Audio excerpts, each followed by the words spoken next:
예, 이런 가운데 비명계 의원 지역구에는 강성 지지층이 내건 현수막 문구가 갈수록 거칠어지고 있습니다. 경기 화성의 지역구인 이원욱 의원은 강성 지지층인 개딸들을 태극기 부대에 비유하기도 했습니다. 섬뜩한 협박이 일상화되고 있어 보입니다. 총알 한 발 있으면 처단하겠다. 아직 총을 맞지 않았으니까 살아 있으면 다행이라고 생각할 수 있습니다. 제가 벌써 몇 개월 전에 비공개 의원총회 때 개딸들과 단장해야 됩니다. 네. 제가 바로 앞에 있는 이재명 당대표를 보면서 얘기를 했습니다. 제명인의 마을 이장직을 사퇴하십시오. 근데 지금까지도 안 하고 있습니다. 아마 앞으로도 안 할 겁니다. 개딸이라고 하는 게 이제 10대 총선 때요. 그러니까 네. 4년 전 총선 때 황교안 대표가 태극기 부대와 함께 놀았던 모습. 그때하고 완전히 일치됩니다.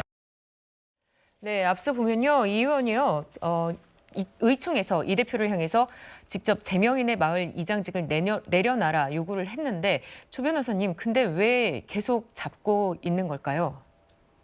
글쎄요, 그것 자체 크게 의미를 안 두시는 것 같아요. 지지자리 자발적인 모임이고 이제 네. 그 과정에서 실제 운영이라든가 거기에 다른 메시지를 내는 것도 아니고 당 대표로서 공식적인 메시지를 통해서 자제 요구도 계속하고 있고 특히 당무 복귀 이후의 일성으로 가결파 징계 등 당내 이제 이런 갈등 문제에 대해서 왈가왈부하지 말고 통합을 해야 된다라는 입장을 분명히 하고 있기 때문에요. 굳이 제명인의 마을 이장직을 갖고 있느냐 아니냐가 사실 지금 문제의 본질은 아니라고 보고요. 네. 실제 이 대표 복귀 이후에 그 메시지 이후에 제명인의 마을도 그렇고 소위 말하는 강성 지지자들의 목소리들이 많이 잦아졌습니다. 그런데 지금 나오고 있는 이현욱 의원 사무실의 이런 현수막이라든가 또 그분들의 행위들은 심하죠. 실제 선택하고 이래서는 안 된다고 보고요. 예. 일부 당원들의 문제입니다.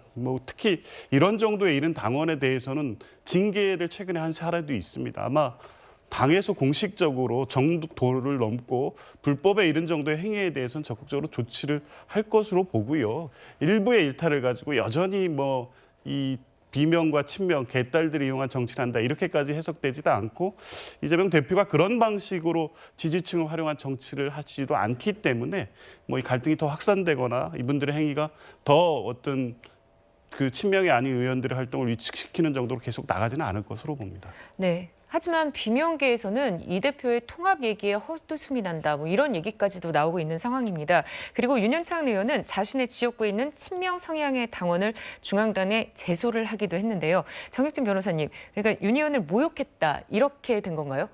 그런데 제가 봤을 때 지금 친명하고 비명은 기본적인 이념이 다른 것 같아요. 그런데 회사도 생각이 다르면 더 이상 같이 할 수가 없는데 동업을 할 수가 없는 건데 정당이 이게 가능할 것인가. 그런데 지금 칼자루는 누가 쥐고 있습니까? 이재명 대표가 쥐고 있잖아요. 그런 상황에서 이제 윤영찬 의원이 저런 식으로 어떻게든 좀 분위기를 반전해보고 싶어하는 그런 모습인 것 같은데 그런데 저는 좀 의아하다라고 생각하는 게 저 정도면 충분히 형사적인 책임도 물을 수 있는데 당내 징계 책임만 묻겠다라고 하는 거란 말이에요. 그런데 상식적으로 저런 그 행위에 대해서 징계가 내려질 수가 있겠습니까? 그러니까 어떤 의미인지는 잘 모르겠지만 징계를 청원을 해놓고 거기에 대해서 의미가 있는 그런 처분이 내려지지 않으면은 그러면 그걸 또 기초로 해가지고 또 어떤 그 다음 넥스트 스텝을 생각하고 있는 것이 아닌가 저는 그런 추측이 가능하다라고 판단이 됩니다. 네, 김영남 의원님 보면요, 윤영찬 의원이 당원 제소까지 간 배경에는 그 지역에 친명계 원외인사 현근택 변호사가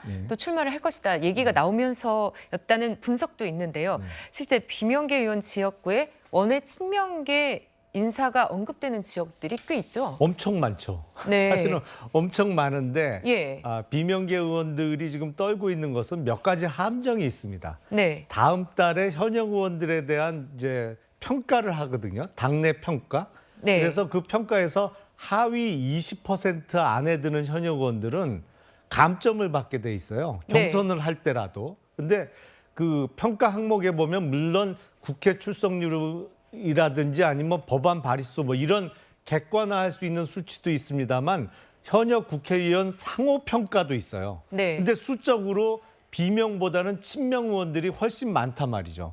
그러니까 의원 상호 평가에서 비명 의원들이 불리한 점수를 받을 확률이 높습니다. 그래서 하위 20%에 들어가면 무조건 페널티를 먹고 감점을 먹고 경선을 치러야 되기 때문에 대단히 불리하죠. 그리고 더불어민주당의 경선 룰에 의하면 여론조사 반영할 때 국민의힘 지지자라고 밝힌 분들은 아예 카운트를 하지 않습니다. 네. 그러니까 더불어민주당 지지층을 대상으로 여론조사를 하다 보니까 소위 개딸이라고 표현되는 극성 지지층의 의견이 많이 반영될 수밖에 없죠. 그러니까 비명계 의원들은 이래저래 불리한 여건에서 경선을 만약에 치른다고 하면 대단히 불리한 여건. 그러니까 다리에 모래주머니 안고 차고 뛰는 수밖에 없거든요. 예. 그러니까 비명계 의원들이 지금 반발할 수밖에 없는 상황이고, 네. 그래서 경선이 과연